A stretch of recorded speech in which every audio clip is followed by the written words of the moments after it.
కాబట్టి దేవుని బిడ్డలారా, ఈరోజు దేవుని వాక్యాన్ని మనం ధ్యానం చేద్దాం. ఆదికాండం 9వ అధ్యాయం. ఆదికాండం 9వ అధ్యాయము 5వ వచనం 6వ వచనం ఈరోజు ధ్యానం చేద్దాం. ఇప్పటి వరకు 4 వచనాలు మనం ధ్యానం చేశాం. ఆదికాండం 9వ అధ్యాయము 5, 6 వచనాలు. దేవుని బిడ్డలారా, ఇంతవరకు చాలా విషయాలు మనం ధ్యానం చేశాం. నోవాహు కుటుంబాన్ని దేవుడు రక్షించిన తర్వాత ఈ 5వ వచనంలో ఒక శ్రేష్టమైన మాట దేవుడు చెప్తున్నాడు. ఏమంటున్నాడు అంటే, చూడండి 5వ వచనంలో, ప్రతి నరుని ప్రాణమును గూర్చి వాని సహోదరుని విచారణ చేయుదును. మన దేవుడు ఎలాంటి వాడంటే, ఆయన విచారణ చేసేవాడు, జడ్జ్మెంట్ ఆయన చేసేవాడు, ఆయన లెక్క అడిగేవాడు. మనల్ని గాలికి విడిచిపెట్టేవాడు కాదు, మనం గాలికి తిరిగేటట్టుగా ఉండేటట్టుగా ఆయన చేసేవాడు కాడు. ప్రతి నరుని, ఎవరినో ఒకరిని కాదు, ప్రతి నరుని గూర్చి తన సహోదరుని విచారణ. అందుకే అన్న ఒక మాట చెప్పారు కదా, అంత దూరమైన కానుకలు రాకపోయినా సేవ ఎందుకు చేయాలి అంటే, వీఆర్ ద అకౌంటబుల్ పీపుల్ కదా. మనము మన సహోదరుల విషయంలో మనం ఏంటట, లెక్క అప్పజెప్పవలసిన వారము. మన ద్వారా ఒక వ్యక్తి ప్రభులోనికి రావాలనేది దేవుని యొక్క చిత్తం. ఎందుకు మనల్ని ఆయన విచారణ చేస్తాడు? ప్రతి నరుని విషయంలో. ప్రతి నరుడు కూడా, అక్కడ వ్రాయబడింది 6వ వచనంలో ఏమని ఉందంటే, ఎందుకనగా దేవుడు తన స్వరూపమందు, ప్రతి నరుడు, ప్రతి మనుష్యుడు దేవుని దృష్టిలో ఎలాంటి వాడు తెలుసా? చాలా విలువైన వాడు. ప్రతి వ్యక్తి దేవునికి ఎంతో శ్రేష్టమైన వాడు.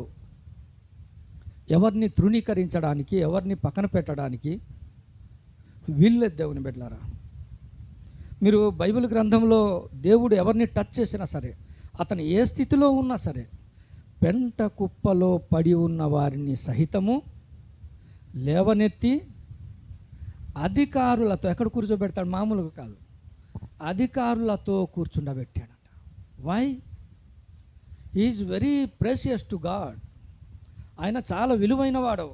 మనం ఇక్కడ ఉన్న వాళ్ళం అందరము చాలా విలువైన వారం. అందుకే భక్తుడు ఒక మాట అంటాడు, చూడండి, కీర్తనల గ్రంథం 16వ అధ్యాయము 3వ వచనంలో ఏమంటాడంటే, భూమి మీద భక్తులకి ఉన్న కష్టాలు ఈ భూమి మీద ఇంత అంత కాదు. అయితే ఒక దేవుని బిడ్డగా నీ జీవితంలో నీ సహోదరుని పట్ల నీ తాలూకా దృక్పథం, నీ తాలూకా ఆలోచన విధానం ఎలాగా ఉండాలి తెలుసా? దావీదు చెప్పినట్లు మనం చెప్పగలగాలి. భూమి మీద నాకంటూ శ్రేష్టమైంది ఇంకేది లేదు ప్రభువా, నా సంఘమే. భూమి మీద భక్తులే శ్రేష్ఠులు. అందుకే వారిని విడిచిపెట్టేవాడు కాడు. దుష్టుడు దేవుని పోలికలో ఉన్న మానవుణ్ణి పూర్తిగా చెరిపేస్తే, పాడు చేసేస్తే, దేవుని రూపంలో నుండి పూర్తిగా సైడ్ చేసేస్తే, అలాంటి మానవుణ్ణి దేవుడు మరలా రక్షించడానికి ఆయన ప్రణాళిక వేశాడు. ఇశ్రాయేలు ప్రజలు ఐగుప్తు దేశంలో బానిసలుగా 430 సంవత్సరాలు బంధింపబడి ఉంటే, బానిసలుగా మారిపో ఉంటే దేవుడు వారిని రక్షించాడు. దావీదు ఆయన గొర్రెల కాపరిగా ఉన్నప్పుడు, గొర్రెల్ని మేపుతున్నప్పుడు దేవుడు అతన్ని దర్శిస్తే, అతను అన్న, చూడండి ఒకసారి, ఎక్కువగా చాలామంది దేవుని బిడ్డలు ఈ మాటతో దేవుని ఆరాధన చేస్తుంటారు. 2వ సమూయేలు గ్రంథం 7వ అధ్యాయము, 2వ సమూయేలు గ్రంథం 7వ అధ్యాయము 18వ వచనం నుండి 23వ వచనం వరకు దావీదుని దేవుడు ఎంతగా హెచ్చించాడు. ఎందుకు? దేవుని దృష్టిలో దావీదు కదా తన పోలికలో ఉన్నవాడు. తల్లిదండ్రులు తన్ను నెగ్లెక్ట్ చేసినా, తల్లిదండ్రులు అతన్ని గుర్తు చేసుకోలేకపోయినా, దావీదు అంటాడు, ప్రభువా నీవు నన్ను హెచ్చించడానికి దేవుడు దావీదుని హెచ్చించాడు. ఇక్కడ ఏమంటాడంటే, ప్రతి జంతువుని యొక్క రక్తము గురించి కూడా మాట్లాడతాడు. ప్రతి జంతువుని యొక్క రక్తమును గూర్చి విచారణ చేస్తానంటున్నాడు. ఎందుకు ఆ మాట అంటున్నాడు దేవుడు? జంతువుని యొక్క రక్తం గురించి ఎందుకు ఆ మాట అన్నాడు? మనుషుని యొక్క రక్తం గురించి కూడా మాట్లాడుతూ, ఎవరైతే మనుషుని రక్తము చిందిస్తాడో ఆ మనుష్యుడు కూడా తన రక్తము దానికి ప్రతిగా చిందించాల్సిందే. ఎందుకు జంతువుని యొక్క రక్తాన్ని కోట్ చేశాడంటే, ద్వితీయోపదేశకాండం చూడండి, ద్వితీయోపదేశకాండం 12వ అధ్యాయము, ద్వితీయోపదేశకాండం 12వ అధ్యాయము 27వ వచనం చూసారా? ఇక్కడ గమనిస్తున్నారా? ఏంటంట, ఈ జంతువుని యొక్క రక్తము ఎక్కడ ప్రోక్షించాలట? బలిపీఠం మీద ప్రోక్షించాలి. అక్కడ ఏమంటాడంటే 23వ వచనం చదువుతాం. రక్తము గురించి చెప్తూ, నువ్వు రక్తం తినడానికి వీల్లేదు కానీ మాంసం తినమంటున్నాడు. రక్తం తినడానికి వీల్లేదు. ఎందుకు? రక్తం ఎక్కడ ఇది చేయాలంట? ఒలికించాలి, ప్రోక్షించాలి బలిపీఠం మీద. రక్తమే ప్రాణం అంటున్నాడు. అంటే ప్రాణము బిలాంగ్స్ టు గాడ్. లైఫ్ అనేది దేవునికి సంబంధించింది. నువ్వు దాన్ని టచ్ చేయడానికి వీల్లేదు. అర్థమైందా? దేవునికి సంబంధించింది మనం టచ్ చేయడానికి వీల్లేదు. మనం ఏ టచ్ చేయాలట? మాంసం. అందుకే దేవుని బిడ్డలారా, జంతువుని యొక్క ప్రాణమే దేవుని దృష్టిలో అంత విలువైందిగా, దేవునికి సంబంధించిందిగా దేవుడు ఎంచుకుంటే, నీ ప్రాణము నా ప్రాణం ఎంత గొప్పది. అందుకే మన ప్రాణము కొరకు తన ప్రాణం పెట్టడానికి ఆయన ఇష్టపడ్డాడు. కాబట్టి దేవుడు అంటాడు, ప్రతి నరుని కూడా ఆయన తన స్వరూపమందు సృష్టించాడు.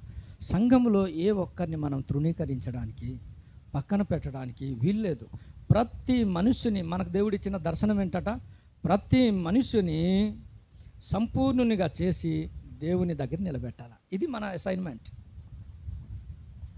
ఎవరే కానీ ఎలాంటి స్థితిలో ఉన్నా సరే, దేవుని బిడ్డలారా, లేకుంటే దేవుడు అంటాడు, నేను విచారణ చేస్తాను. మనం నిర్లక్ష్యంగా ఉండి వ్యక్తుల్ని మనము పూర్తిగా సైడ్ చేసి సైలెంట్ అయిపోయామనుకోండి, అది మన క్షేమం కాదు. ఆమోసు గ్రంథం 6వ అధ్యాయం 1వ వచనంలో ఏమని వ్రాయబడింది?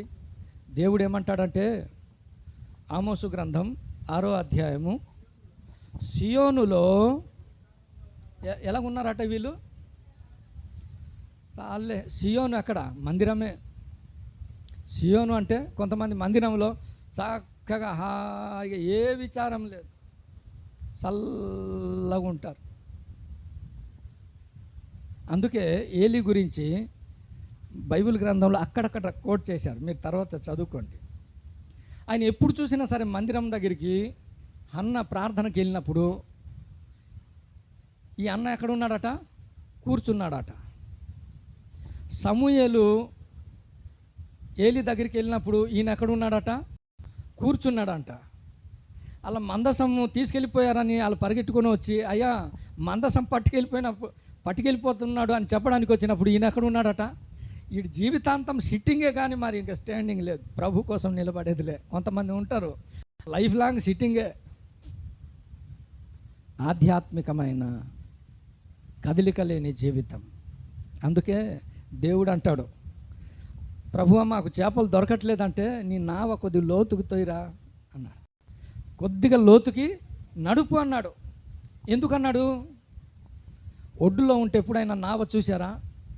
ఊగిపోతూ ఉంటుంది. ఒడ్డులో ఉన్న నావలు ఎప్పుడు ఎలా ఉంటాయట? నీళ్ళు వచ్చినప్పుడు దానంత ఊపు మరి ఎవరికి ఉంటారు. కొంతమంది చూడండి, ఈ ఒడ్డులో ఉన్న బేచీలు వాళ్ళు అప్పుడప్పుడు ఊగిపోతూ ఉంటారు. నీళ్ళు వెళ్ళిపోయిన తర్వాత సప్పగా ఇంకా మరి ఏ కదలిక. మీటింగ్లో ఉన్నప్పుడు ఉన్నంత హడావిడి తర్వాత మిగతా టైంలో. అందుకే అన్నాడు పేతురు, అది లోపలికి వెళ్ళాయా. అక్కడికి వెళ్తే ఎలా ఉంటుంది అట్లా లోపల? స్థిరమైన జీవితం. కాబట్టి దేవుని బిడ్డలారా, మన జీవితంలో నిర్విచారముగా సియోనులో మనం ఉండడానికి వీల్లేదు. అది మనకు ఆశీర్వాదం కాదు. లోకంలో ఎంతోమంది దేవుని రూపాన్ని కోల్పోయిన మానవులు ఉన్నారు. వాళ్ళ విషయంలో దేవుడు ఏమంటాడు తెలుసా? మీరు ఇంటికి వెళ్ళి చదవండి. మొన్న దేవకుమార్ అన్న కూడా చూపించారు. అది ఏమంటాడంటే యెహెజ్కేలు గ్రంథంలోని, ఇర్మియా గ్రంథంలో కూడా చెప్తాడు. యెహెజ్కేలు గ్రంథంలో ఏమంటాడు? ఒక్కసారి చదువుతారా? 3వ అధ్యాయం 16వ వచనం నుండి 21వ వచనం వరకు మీరు ఇంటికి వెళ్ళి చదవండి. అక్కడ ఏమంటాడంటే, ఇదిగో దుర్మార్గుడు తన దుర్మార్గతను బట్టి చనిపోయే ప్రమాదం ఉంది, కానీ నువ్వు పని చెయ్యకపోతే అతని విషయంలో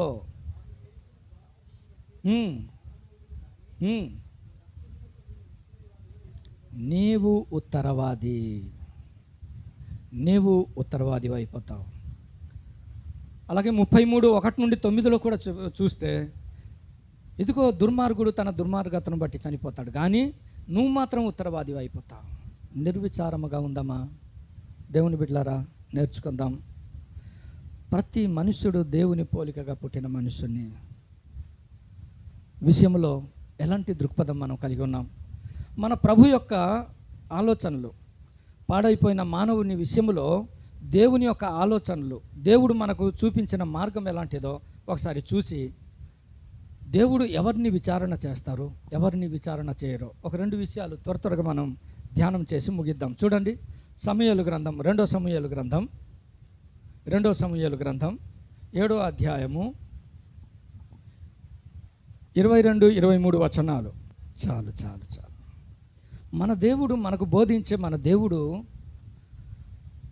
బంధింపబడిన దాసులుగా ఉన్న ప్రజల ఎడల ఎలాంటి శ్రద్ధ కలిగి ఉన్నాడు, ఎలాంటి దృక్పథం కలిగి ఉన్నాడు.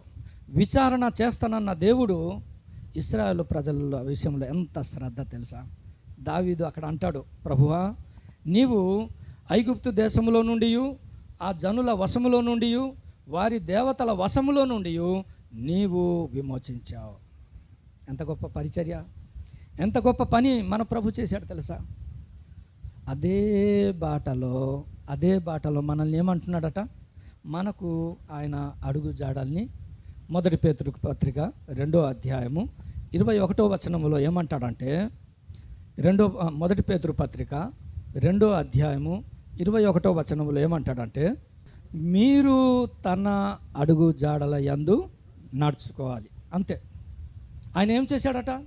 ఐగుప్తు దేశంలో తన ప్రజలు బంధింపబడి ఉన్నారు, దాస్యములో ఉన్నారు. అలాంటి వారిని ఆ దేశము నుండి, ఆ జనము నుండి, వారి దేవతల వశములో నుండి దేవుడు విడిపించినట్లుగా నీవు నేను అనేకులను ఈ లోకంలో రక్షించాల, అనేకులను ప్రభు తట్టు తిప్పాలి, దేవుని రూపంలోనికి మనం మార్చాలి. దేవుని బిడ్డలారా,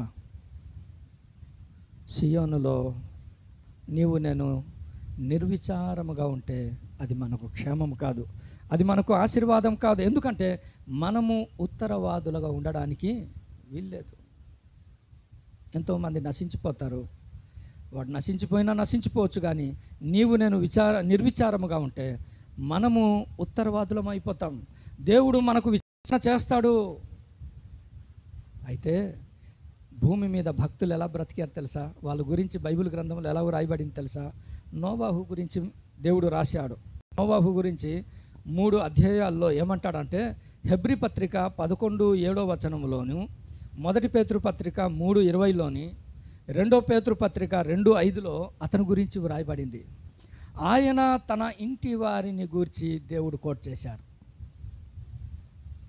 భక్తిహీనులు ప్రబలున్నారు, నెఫీలీలు ఆ దినాల్లో ప్రాబల్యం కలిగి ఉన్నారు, చెడ్డతరము దేవుడు తుడిచివేసే జనాంగం ఉంది.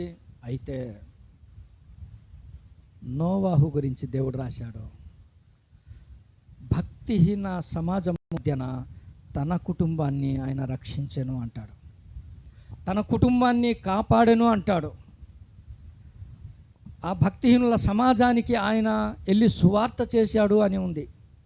తన ఇంటి వారి కొరకు ఒక ఓడను సిద్ధపరిచాడు. ఎన్ని పనులండి! ఈరోజు లోకంలో మనం ఎలా బ్రతుకుతున్నాం? దేవుడు మనకు సంఘము సహవాసం ఇచ్చారు. ఒక నోవా లాంటి మనస్సు మన జీవితంలో ఉండగలిగితే దేవుడు ఎంత సంతోషించాడు, ఎంత సంతోషిస్తాడు. తన ఇంటి వారిని ఆయన కాపాడెను అని ఉంది. నీ ఇల్లు ఎవరు? సంఘమే నీ ఇల్లు. దేవుడు నీకు ఇచ్చిన కుటుంబమే నీ గృహము. తన వారిని భక్తిహీనపు సమాజము నుండి, దుర్మార్గుల సమాజము నుండి, పాపపు సమాజము నుండి మన కుటుంబాలని, మన సంఘాన్ని మనం కాపాడుకోవాలి. వాటి కొరకు ఆయన ఏం చేశాడట? సువార్త చేశాడు.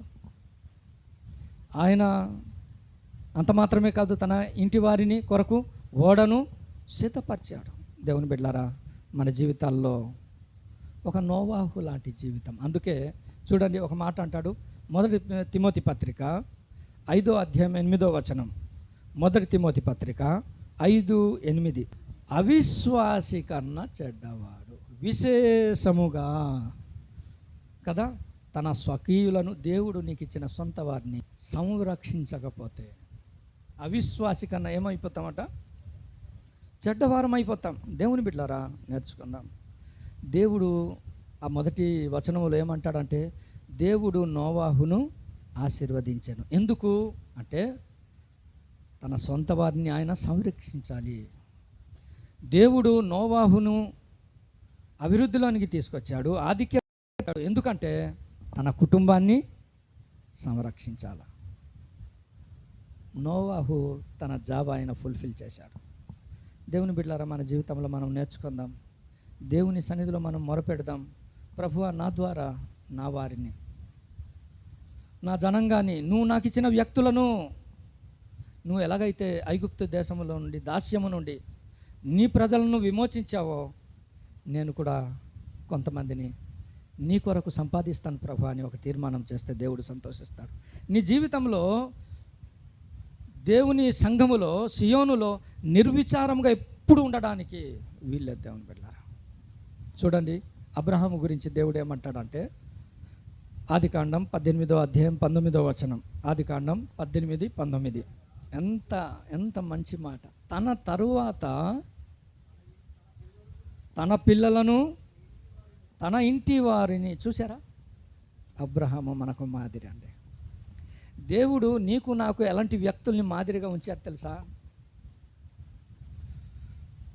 ప్రభువు ప్రతి నరుని విషయంలో తన సహోదరుని విచారణ చేస్తాడు. నోవాహు ఒక అద్భుతమైన పరిచర్య ఆయన తన కాలంలో చేశాడు. అబ్రహాము కూడా తన జీవితంలో తన తరువాత తన పిల్లలు ఏమైపోతే అయిపోనులే అని గాలికి విడిచిపెట్టలేదు. దేవుడు సాక్ష్యం ఇచ్చాడు ఆ మాట. తన తరువాత తన ఇంటి వారు, అబ్రహాముకి దేవుడిచ్చిన మాటల్ని పాసాన్ చేయాలని కోరుకున్నాడు. దేవుడే సాక్ష్యం ఇస్తున్నాడు. 19వ అధ్యాయంలో ఏం చూస్తావా? 18 చివరిలో తన బంధువు ఎవరు? లోతు. ఆయన ఎప్పుడు చూసినా లోతుకి వెళ్ళిపోవడమే కానీ పైకి రావడం మరలే. ఆయన లోతుకి వెళ్ళిపోతున్నాడు. అతని గురించిన విజ్ఞాపన ఎంత అద్భుతమైన విజ్ఞాపన. ఆయన ఎప్పుడు నిర్విచారముగా లేడు. ఆయన దేవుని బిడ్డలారా, మన జీవితంలో మనం నేర్చుకుందాం. నిర్విచారం కలిగి ఉండడానికి ఎన్నో పరిస్థితులు, పోరాటాలు ఉన్నాయి. నోవాహుకి లేదా? నోవాహు కాలంలో అక్కడ చూస్తే చాలా కుటుంబాల గురించి వ్రాయబడ్డాయి. లోకంలో చెడుతనం విస్తరించి ఉంది. వాళ్ళ పిల్లలు ఏమంటారు? మీ నాన్న ఎట్రా, అదేదో దేవుడు అంటాడు, వర్షం అంటాడు, వరదలు అంటాడు. ఆ దినాల్లో అవి లేవు. చూడరా, ఎంజాయ్ చేయరా అని పిల్లలందరూ రెచ్చగొట్టి ఉంటారు. ఎంత ఇప్పుడు హత్తుకునే పదం ఒకటి బ్రదర్ చెప్పాడు కదా. పిల్లలు తన తండ్రిని హత్తుకున్నారు. భార్య తన భర్తను హత్తుకొని బ్రతుకుతుంది. ఒకే ఒక దర్శనం, దేవుడిచ్చిన ఆజ్ఞకు లోబడి ఈ ప్రళయం నుండి మానవ సమాజాన్ని కాపాడాలబ్బా. దేవునితో ఎంతగా ఉంటాడు. తన కుటుంబాన్ని కూడా ఆ దర్శనం కొరకు ఎంత హత్తుకునేటట్టుగా చేశాడు. అంత మాత్రమే కాదు, కోడలు వచ్చారు. ఆ కోడలు తాలూకు తల్లిదండ్రులు పటాపంచరా తన పదం అన్నారు కదా, వాళ్ళు ఎటు వెళ్ళిపోయారు. వాళ్ళు మాత్రము హత్తుకున్నాం. ఈ దినాల్లో అలాంటి కుటుంబాలుగా మన కుటుంబాలని చేయగలిగితే, దేవుని హత్తుకునే జీవితం, దేవుని పరిచర్య కొరకు హత్తుకునే కుటుంబముగా, ఒకే దర్శనం, ఒకే పరిచర్య, ఏకభావం మన జీవితాల్లో, మన కుటుంబాల్లో ఉంటే, లోకంలో ఎన్ని ప్రతికూలమైన పరిస్థితులు రాని, లోకస్తులు ఎంత అభివృద్ధి చెందని, లోకస్తులు ఏ మార్గంలో వెళ్ళినా పర్వాలే, మనం మాత్రం దేవునితో, నీ యందే నాకు బహుధైర్యము, నీ యందే నాకు బహునెమ్మది, దేవునిలోనే నాకు నెమ్మది, మరి ఇంకా ఎక్కడ లేదు. నాకు చాలా అప్పుడు వచ్చి ఇలా కూర్చున్నాను, ప్రభువా నీలోనే నాకు నెమ్మది అన్నప్పుడు ఈ రాగం వచ్చింది. దేవునిలోనే మనకు రాగం. రాత్రి పగలు నాలో గాయాలు రేగే, హృదయంలో నెమ్మది లేక. నాకు ఆశ లేదు ప్రభువా, ఆశయాలు లేవు ప్రభువా. నాకు బలము నీవే దేవా, నాకు జయము నీవే ప్రభువా, నా యేసయ్యా నన్ను ఆదుకో ప్రభువా అనేసి పాడాం. దేవుని బిడ్డలారా, నేర్చుకుందాం. అబ్రహాము తన ఇంటి వారి విషయంలో నిర్విచారముగా లేడు. చూడండి, యెహోషువ గురించి కూడా దేవుడు రాశాడు. 24వ అధ్యాయము యెహోషువ గ్రంథం 15-16 వచనాలు మనం చూస్తే ఎలాంటి తీర్మానం అండి, ఎంత గొప్ప తీర్మానం అండి. దేవుని బిడ్డలారా, యెహోషువ తన జీవితాంతం పోరాటం చేస్తూ వెళ్ళిన తన కుటుంబం విషయంలో ఎంత శ్రద్ధ. నీ ఇంటి విషయంలో నువ్వు నిర్విచారముగా ఉండడానికి వీల్లేదు. నోవాహు తన ఇంటి వారి గురించి దేవుడు రాశాడు, అబ్రహాము తన ఇంటి వారి గురించి దేవుడు రాశాడు, యెహోషువ తన ఇంటి వారి గురించి. ఎలాంటి భయంకరమైన పరిస్థితులు తెలుసా? ఆ ఒక్క అధ్యాయం తర్వాత దాటిన తర్వాత ఇశ్రాయేలు గురించి ఒక మాట రాశాడు. ఇంతకుముందు నేను చదివించాను.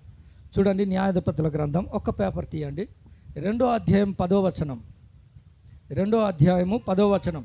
చూసారా పితరులు చనిపోయారు, ఏ తరం వచ్చేసిందట? దేవుని బిడ్డ, సియోనులో ఒకవేళ నిర్విచారంగా ఒకవేళ ఉంటున్నావేమో, రేపు దేవుడు నీకు లెక్క అడుగుతాడు. నీ ద్వారా ఒక ఆత్మను సంపాదించావు, నీ ద్వారా నీ కుటుంబాన్ని రక్షించావా లేదా? ఇదిగో పితరులు చనిపోయారు, అంతే. ఒక్కడు కూడా దేవుని సైన్యముగా, దేవుని ప్రజలుగా లేరు. యెహోవాని ఎరుగని తరము తయారైంది. ఈ వచనం చదివినప్పుడు నాకు భయం వేస్తుంది. మా పిల్లలకి నేను ఎక్కువగా ఈ మాట చెప్తాను. మన కుటుంబంలో ఈ తరం పుట్టకూడదు. యెహోషువ అంటాడు, ఎన్నో రకాలైన దేవతల గురించి చెప్తూ, మీరు ఎవరిని సేవిస్తే సేవించండి, నేను నా ఇంటివారు. అయితే దేవుని బిడ్డలారా, భూమి మీద భక్తులు శ్రేష్ఠులు. అలాంటి వారి విషయంలో కొంతమంది నిర్లక్ష్యముగా, డోంట్ కేర్గా, వారికి నష్టము బాధ కలిగించిన స్థితిలో ఉన్నప్పుడు వారి విషయంలో దేవుడు ఎలా లెక్క అడిగాడో మనం చూద్దాం. ఇక్కడ చూస్తే భక్తులు ఎలా బ్రతికారంటే, తన ఇంటి వారి కొరకు వారు బ్రతికారు. ప్రభువు ఎలాగైతే తన బిడ్డల్ని, ఇశ్రాయేల్ ప్రజల్ని ఐగుప్తు దేశం నుండి విమోచించాడో, నోవాహు అయితేనేమి, అబ్రహాం అయితేనేమి, యెహోషువ అయితేనేమి తన ఇంటి వారిని కాపాడుతూ వచ్చారు. చూడండి, ఆదికాండం 4వ అధ్యాయము 9-10 వచనాలు. ఇక్కడ కొంతమంది వ్యక్తుల గురించి రాశాడు. ఒక వ్యక్తి గురించి రాస్తున్నాడా, కయ్యూన్ని దేవుడు అడుగుతున్నాడు. కయ్యూను ఎంత నిర్లక్ష్యం తెలుసా? దేవుని బిడ్డలారా, నిర్లక్ష్యముగా ఉండేవారికి దేవుడు అడుగుతాడు లెక్క. ఏమంటున్నాడట? కయ్యూన్ని దేవుడు ఏమంటున్నాడు? నీ తమ్ముడైనా దేవునికి తెలియదా? దేవునికి తెలియదా? హేబెలు గురించి నేను మీకు ఇంతకుముందు జూమ్ ప్రేయర్ మీటింగ్లో చాలా విషయాలు చెప్పాను కదా. చాలా దినాలు చాలా మెసేజ్, కనీసం 4-5 అతని గురించి ఏమని చెప్పానంటే, జస్ట్ మీరు మీ మైండ్లో ట్యూన్ చేసుకోండి. బైబిల్ గ్రంథంలో హేబెలు గురించి ఏమని దేవుడు రాయించాడంటే, హేబెలు ఒక ప్రవక్త అన్నాడు లూకా సువార్తలో. హేబెలు ఒక ప్రవక్త. మత్తయి సువార్త 23వ అధ్యాయంలో హేబెలు నీతిమంతుడు అని వ్రాయబడింది. హెబ్రీ పత్రిక 12:24లో హేబెలు యొక్క రక్తము ఎంత శ్రేష్టమైనదో క్రీస్తు రక్తముతో కంపేర్ చేశాడు దేవుడు. మరి శ్రేష్టమైన క్రీస్తు రక్తం అన్నాడు. భూమి మీద ఇంకే రక్తంతో దేవుడు కంపేర్ చేయలేదు. అంత శ్రేష్టమైన రక్తముగా హేబేలు యొక్క రక్తం గురించి రాయబడింది. 4వ వచనంలో ఏమని ఉందంటే ఆయన యొక్క విశ్వాస జీవితం గురించి చెప్పాడు. ఆయన బలి చాలా శ్రేష్టమైనది. ఇంత శ్రేష్టమైన భక్తి గల హేబేల్ని అన్న ఆయన కయ్యూను ముందుండి నడిపించాలి కదా, సంరక్షించాలి కదా, ఇంకా అతన్ని ప్రోత్సహించాలి కదా. ఇది చేయలేదు సరికదా, అతన్ని పిలిచి చంపేశాడు అంతే. దేవుని బిడ్డలారా, లోకంలో ఇలాంటి వారు ఉన్నారు. ఈనాడు సంఘంలో ఎంతో శ్రేష్టమైన భక్తులు ఉంటారు, వారిని పూర్తిగా ఆర్పేసిన వాళ్ళు ఈ లోకంలో ఉన్నారు. ఎంతో శ్రేష్టమైన భక్తులు సంఘాల్లో సమాజాల్లో ఉన్నారు, ఏదో ఒక మాట ద్వారా పూర్తిగా ఆత్మీయంగా చంపేసిన వాళ్ళు ఉన్నారు. వారు అక్కడి నుండి అలాగే వెళ్ళిపోతారు. దేవుడు అడగడా, కయ్యూను నీ తమ్ముడు ఎక్కడా అంటే అతను ఏమంటాడు తెలుసా? చదువున్నాను. అతనిచ్చే జవాబు చూడండి, ఎంత నిర్లక్ష్యం.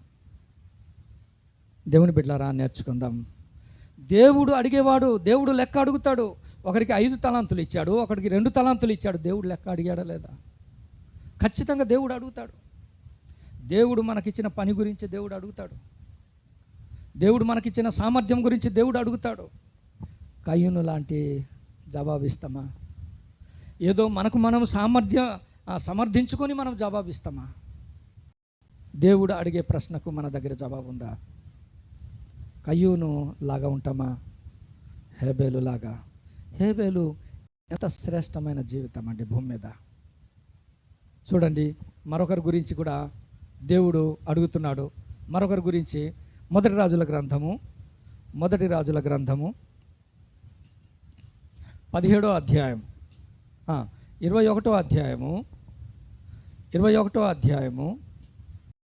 2వ వచనం చదువుదాం. 2-3 వచనాలు. నాబోతుకి ఒక తోట ఉంది కదా.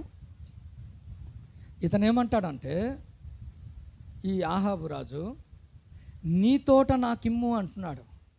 ఈ మాట చదివినప్పుడు నాబోతు యొక్క రిప్లై ఎంత నచ్చేసిందో, ఎంత ఇష్టం అనిపించిందో చదువుదామా మనం కూడా. చూడండి, అతను ఏమంటాడంటే ఆహాబు అంటాడు, నీ ద్రాక్ష తోట నాకిమ్ము అని 2వ వచనంలో చెప్తే, 3వ వచనంలో ఏమంటాడు తెలుసా? నీకిచ్చుటకు నాకు ఎంత మాత్రమును. సైతాన్ గాడు అప్పుడప్పుడు ఏమంటాడు తెలుసా? మనకున్నది కావాలని కోరుకుంటాడు ఎప్పుడు. ఆడికి బయటది ఏది అవసరం లే. నీకు ఏదైతే ఉందో, దేవుని ద్వారా నువ్వు ఏదైతే పొందుకున్నావో అదే కావాలంటాడు. మళ్ళీ అక్కడ ఏమంటాడంటే, దానికన్నా మంచిది నేను నీకు ఇస్తానని. ఇది సైతాన్ తాలూకా. ఇది ఏమంటాడట? నీకు మంచిది అతను ఉంచుకోవచ్చు కదా. అయితే ఈరోజు నా ప్రశ్న ఏంటంటే, ఒక నాబోతులాగా జవాబు మంది కూడా ఉండగలిగితే, సైతాన్ ఎప్పుడు మనల్ని కోరుకున్నా అతను ఏమంటున్నాడు? నీది నాకి అంటే, ఇతను ఏమంటున్నాడు? నీకిచ్చుటకు నాకు ఎంత మాత్రమో వల్లపడదు. దేవుడు అడిగాడు, ఎన్నిసార్లు సురేంద్రపాల్ నువ్వు శోధింపబడినప్పుడు ఈ మాట చెప్పావు? సాతానుతో కాంప్రమైజ్ కాని సందర్భాలు నీ జీవితంలో ఎన్ని ఉన్నాయి? కొన్నిసార్లు ప్రతిదానికి మనం ఏం చేస్తామట, అప్పుడు వరకు విభత్సమైన పరిశుద్ధుడు ఎవడు లేడు. ఏదో ఒక బలహీనత ఏర్పడినప్పుడు దేవుడు ఏమన్నాడు? మనల్ని తలగా చేస్తాను కానీ తోక క్రైస్తువులు ఎవరు తెలుసా? తోక క్రైస్తువులు ఎవరు తెలుసా? తల క్రైస్తువులకి తోక క్రైస్తువులకి తేడా ఏమైనా 1-2 చెప్తారా ఎవరైనా? మీకు వచ్చిన ఆలోచన, నాకు వచ్చే ఆలోచన కూడా చెప్తాను. క్రైస్తవు ప్రభువా నన్ను తలగ చేస్తానన్నావు కానీ తోకగా అంటే, ఈ బ్యాచీలంతా తోక బ్యాచీలే. ఈ తోక బ్యాచ్కి తల బ్యాచ్కి తేడా ఏంటంటే, తల బ్యాచి ఎప్పుడైనా సైతాండు ఏదైనా చెప్పాడు అనుకో, కొద్దిగా ఆలోచిస్తాడు. అవునా అని ఆలోచించి నో అంటాడు. ఇదిగో నా బోతలా ఎంత మాత్రం ససేమీరా. ఒక అన్నకు ఒకడు సార తాగడం కరెక్ట్గా ప్రేయర్ అయినప్పుడు రింగ్ మీద రింగ్ మీద రింగ్. దేవుడు అతనికి ఏం ఆలోచన ఇచ్చాడు, ఈయనకి మరి ఎదిరించడం మన వల్ల కాదని ఆ స్పీకర్ ఆన్ చేసేస్తే దేవుని వాక్యం వెళ్ళిపోతుంది. ఆయన ఫోన్ టప్మని కట్ చేశాడట. ఎందుకు? ఈయన ప్రేయర్లో ఉన్నాడు అనేసి. అదే తోకబేచి క్రైస్తవుడు, ఈ క్రైస్తవుడు ఎలాంటోడు తెలుసా? తోకబ్రేచి కుక్క ఎప్పుడైనా చూడండి, తోక ఊపిందంటే ఏంటి దాని అర్థము? కాంప్రమైజ్ అయిపోయిందని. భౌ అన్నది. ఇంకా ప్రధానికి తోక ఊపిందంటే నువ్వు ఏది చెప్పినా నేను వినేస్తున్నాను అనేసి. దేవుని బిడ్డలారా, మన జీవితంలో మనం నేర్చుకోవాలా. సాతానుతో కాంప్రమైజ్ కాని జీవితాలు. ఎన్నో చోట్ల మనం కాంప్రమైజ్ అయిపోతాం. ఈ లోకంలో ఇదిగో శ్రేష్టమైంది నీకు ఇస్తాను అన్నప్పటికీ దేవుడి శాస్త్రాన్ని పక్కన పెట్టేస్తున్నాం. ఇది మంచిది అని ఇదిగో దేవదూతల్లాగా అనేసరికి అవ్వ ఏం చేసిందట? దేవుడిచ్చిన సత్యాన్ని పక్కన పెట్టేసింది. అంతే. దేవుడిచ్చిన పండు, దేవుడిచ్చిన స్థానము, సమస్తాన్ని పక్కన పెట్టేసింది. మంచిది అనేసరికి అవ్వ దేవుని యొక్క స్వాస్థ్యం గురించి మర్చిపోయింది. కానీ నాబోతు ఏం చేశాడు తెలుసా? ఎంత మాత్రము వలపడదన్నాడు. ఆ ఒక్క తీర్మానం గురించి ఆ క్రయం చెల్లించాడు. 16వ వచనంలో ఏమని ఉంది? 21:16లో చాలు నాబోతు చనిపోయాడు. అయితే 17వ వచనం నుండి 20వ వచనం వరకు చూస్తే దేవుడు ఎంటర్ అయ్యాడు. ఇప్పుడు దేవుడు అడుగుతున్నాడు, రేయ్ నాబోతుని నువ్వు చంపేశావు, నువ్వు ఎలాగైతే చంపావో అదే గతి. దేవుడు అడుగుతాడు. దేవుని బిడ్డలారా, నిర్లక్ష్యముగా ఉంటామా? చాలామంది శ్రేష్టమైన భక్తుల్ని చంపేసిన దుర్మార్గులు ఈ లోకంలో ఉన్నారు. మరొక చోట ఏమని దేవుడు రాశాడు తెలుసా? ఆ కుటుంబం గురించి, నాబోతుని అతని కుటుంబాన్ని కూడా చంపేసినట్లు 2వ రాజుల గ్రంథంలో ఉంటుంది. ఆ 1 రాజుల గ్రంథంలో యెహూ గురించి చెబుతూ యెహూ అంటాడు, ఇదిగో ఆహాబు రాజు నాబోతును తన కుటుంబాన్ని 9వ అధ్యాయంలో ఉంటుంది. దేవుని బిడ్డలారా, దేవుడు తన భక్తులను చూస్తూ ఉంటాడు. నువ్వు దేవుని కొరకు ఒక నాబోతులాగా నువ్వు బ్రతుకుతే నీ గురించి, నీ కుటుంబం గురించి దేవుడు రికార్డ్ చేస్తాడు. తన స్వాస్థ్యం కొరకు, తన తోట కొరకు, తన కుటుంబం కొరకు ఆయన ఏం చేశాడట? ఆహాబుతో కాంప్రమైజ్ అవ్వలే. ఎన్నిసార్లు మనం కాంప్రమైజ్ అయిపోతున్నాం? నీ జీవితంలో హేబేల్ లాంటి శ్రేష్టమైన బలి ఉందా? హేబేలు లాంటి విశ్వాసం ఉందా? హేబేలు లాంటి నీతి గల జీవితం ఉందా? ఇదిగో హేబేలు గురించి రాశాడు. ఎంత గాయమైనా ఇప్పటికీ తన ప్రాణం ఏం చేస్తుందట? దేవుడు అంటాడు, హేబేలు యొక్క రక్తము మొరపెడుతుంది. బా, చచ్చిపోయినా సరే ప్రార్థన విజ్ఞాపనలు చేసే జీవితం అండి అతనిది. మనం బ్రతికి ఉన్నా సరే ప్రార్థన చేయం. మనం చచ్చిపోయినా వారి ప్రాణం ఏం చేస్తుంది? రక్తము మొరపెడుతుంది. ఇక్కడ చూస్తే నాబోతు యొక్క జీవితం ఎంత శ్రేష్టమైంది. కాంప్రమైజ్ కానీ తన జీవితం. అయితే దేవుని బిడ్డలారా, పొరుగు వారి విషయంలో కయ్యూను నిర్లక్ష్యంగా ఉన్నట్లు మనం ఉండకూడదు. పొరుగువాడు పరిశుద్ధుడైన నాబోతు లాంటి పరిశుద్ధుల గురించి, ఆహాబు లాంటి నిర్లక్ష్యం కలిగిన వ్యక్తుల్లాగా మనం ఉండకూడదు. మరొక 2 విషయాలు చెప్పి నేను ముగించేస్తాను. దేవుడు విచారణ చేస్తాడు, మన విషయంలో కూడా విచారణ చేస్తాడు. బెల్షెజర్కి అడుగుతున్నాడు. బెల్షెజర్ గురించి ఒక మాట పరిశుద్ధాత్మ దేవుడు రాశాడు. చూడండి, దానియేలు గ్రంథం 5వ అధ్యాయము, దానియేలు గ్రంథం 5వ అధ్యాయం 23వ వచనం. బెల్షెజరు తన జీవితంలో దేవుడు ఎందుకు లెక్క చూశాడు తెలుసా? దేవుడు ఎందుకు తూకం వేశాడు తెలుసా? అతని గురించి ఒక మాట రాశాడు, నీ మనస్సును అణుచుకొనలేదు. ఏది కావాలంటే దాన్ని పొందుకుంటున్నాడు, ఏది తాగాలంటే అది తాగుతున్నాడు, ఏది తినాలంటే అది తింటున్నాడు. దేవుని బిడ్డలారా, పొరుగు వారిని గురించి అడిగేవాడు మన దేవుడు, మన గురించి కూడా అడిగేవాడు మన దేవుడు. అంటాడు, ఎందుకు తెలుసా? ఇతనికి ఏం ఆశ పుట్టిందట? ఇంతకుముందు నేను మీకు చెప్పాను. యెరూషలేములో దేవునికి అర్పించవలసిన పాత్రల్లో ఆ పరిశుద్ధమైన పాత్రలు తీసుకొచ్చి ఏం పోసాడట? అపవిత్రమైన వాటిని. దేవునికి సంబంధించిన పాత్రలు ఇవి కదా. యజమానుడు వాడుకొనుటకు అర్హమైన పాత్రలుగా మనం దీంట్లో ఏం చేస్తున్నాడట? తన కోసం దానికోసం ఇతను ఏం చేశాడు? తన మనస్సును అణుచుకొనలేదు. దేవుడు ఒక మాట రాశాడు చూడండి, ద్వితీయోపదేశకాండం 8వ అధ్యాయము 2వ వచనం. ద్వితీయోపదేశకాండం 8:2. దేవుని బిడ్డలారా గమనించారా? ఇశ్రాయేలు ప్రజల విషయంలో దేవుడు ఏం చేశాడట? అలాగే 16వ వచనంలో కూడా చదువుతాముడు. 16వ వచనం, దేవుడు తన ప్రజలను అణిచివేశాడట. ఏది కావాలంటే అది ఇవ్వడానికి ఇష్టపడలే, ఎలా పడితే అలాగా నడవడానికి దేవుడు ఇష్టపడలే. అక్కడ అంటాడు, ఏమంటున్నాడు? నీవు ఆయన ఆజ్ఞలను గైకొనాలని, నీ హృదయము దేవుని సన్నిధిలో ఉండాలని నిన్ను అణిచాను అంటాడు. ఇశ్రాయేలుని అణిచాడు. ఈరోజు అణుచుకునే మనస్సు మనకుందా? విచ్చలవిడితనం కలిగిన మనస్సు మనకుందా? మన జీవితాల్లో మనం నేర్చుకోవాలా. ఏది పడితే అది కోరుకున్నది కావాలి. దేవుని బిడ్డలారా, ఈ దినాల్లో దేవుని ప్రజలు నేర్చుకోవాల్సింది. చాలామంది ఈ లోకంలో ఉన్నారు, మనస్సు అణుచుకొనని ప్రజలు ఉన్నారు. బెల్షెజర్ ఎలాంటి వాడట? తన మనస్సును అణుచుకొనలేదు, కానీ దేవుడు మాత్రం తన ప్రజలను అణిచి వారి దేవుని ఆజ్ఞల్లో నడవాలని, వారి యొక్క హృదయం దేవునిలో స్థిరపడాలని 16వ వచనంలో ఏమన్నాడు? తుదకు నీకు మేలు చేయాలని అంటాడంటాడు. కొన్నిసార్లు దేవుడు మనల్ని అణిచిపెడుతుంటే మనకి ఇష్టం ఉండదు.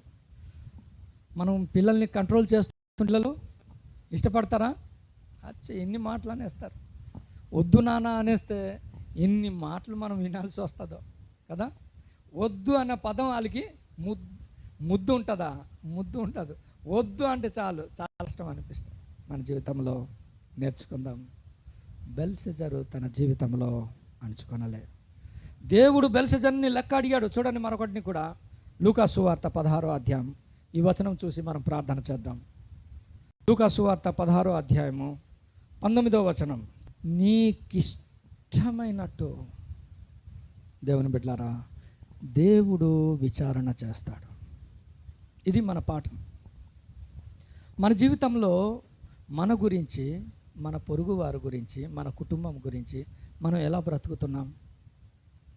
కయ్యూన్లాగా నిర్లక్ష్యంగా ఉంటామా? కుటుంబం నష్టపోయినా, నీ కుటుంబంలో శ్రేష్టమైన వ్యక్తులు ఉంటారు, హేబేల్ లాంటి వాళ్ళు. వారి గురించి నువ్వు ముందుండి నడిపించాలి కదా. నీ రాజ్యంలో నువ్వు సంరక్షించాల్సిన నాబోతు లాంటి మంచివాడు ఉంటాడు కదా. దేవుని యొక్క కనుదృష్టి కలిగిన వ్యక్తులు ఉంటారు కదా. నువ్వు సంరక్షించాల్సి పోయింది, అతనిది లాక్కోవడానికి నువ్వు చూస్తే దేవుడు లెక్క అడుగుతాడు. దేవుడు విచారణ చేస్తాడు. దేవుడు నీకు ఖ్యాతి, దేవుడు నీకు మేలు చేసి నీ రాజ్యాన్ని విస్తరింపచేస్తే, ఓ బెల్షెజరు, ఇవన్నీ నువ్వు ఎరిగి కూడా నీ మనస్సు అణుచుకోలే. 4వది అంటాడు, ధనవంతుడికి అంటాడు, కుమారుడా అంటే ఈ బయటోడా లోపలోడా? లోపలోడే. బయటోడికి మనం కుమారుడా అంటామా? అంటే ఈ నామినల్ క్రిస్టియన్ ఇలాంటి ఈ బ్యాచీలతో తండ్రివైన అబ్రహాం అంటున్నాడు. మరి ఈయన ఏటా రిలేషను?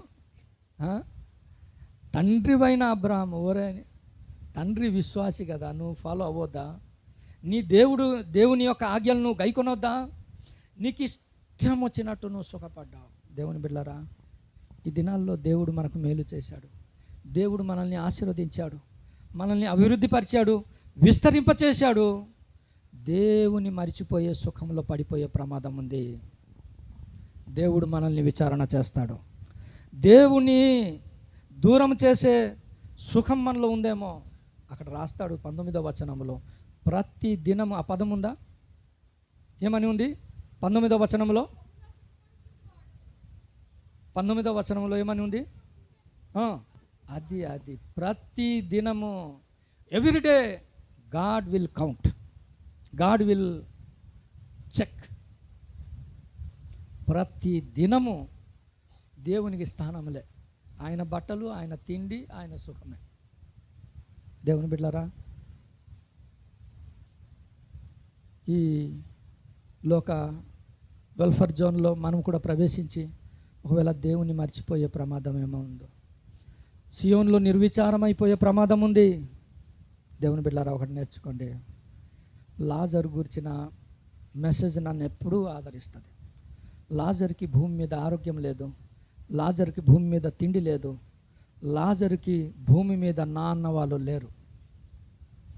కానీ ఇవేవి కూడా పరలోక రాజ్యంలో ప్రవేశించడానికి ఆటంకాలు కావు. ఎంత గొప్ప ఆత్మీయ జీవితం అండి. మన జీవితంలో మనకు అన్నీ ఉన్నాయి. ఇవన్నీ కూడా గమనించండి, మనమే చెక్ చేసుకోవాలా. అన్నీ కూడా పరలోక రాజ్యానికి బిడ్డలు మనం చెక్ చేసుకోవాలా. ఒకవేళ మనం పరలోక రాజ్యానికి వెళ్ళే ఆటంకాలేమో, మన ధనము, మన ఉద్యోగము, మన సుఖము, మన comfort zone, is there any hindrances? దేవుని రాజ్యంలో ప్రవేశించకుండా ఏమైనా ఆటంకాలు ఉన్నాయేమో? ఏమీ లేనివాడు ఇక్కడ గేటు దగ్గర ఉన్నాడు, అక్కడ మాత్రం అబ్రహాము రొమ్ములో ఆనుకొని ఉన్నాడు. ప్రార్థన చేద్దాం. ప్రతి నరుని ప్రాణమును గూర్చిన విచారణ ఉంది. దేవుడు లెక్క అడుగుతాడు, పొరుగువాని గురించి అడుగుతాడు, మన గురించి అడుగుతాడు. హేబేలులాగా, ఒక నోవాహులాగా, నాబోతులాగా, ఒక అబ్రహాములాగా ఉందామా? లేకుంటే ఇదిగో ఇర్రెగ్యులర్ అలాంటి వారుగా ఉందామా? ప్రార్థన చేద్దాం.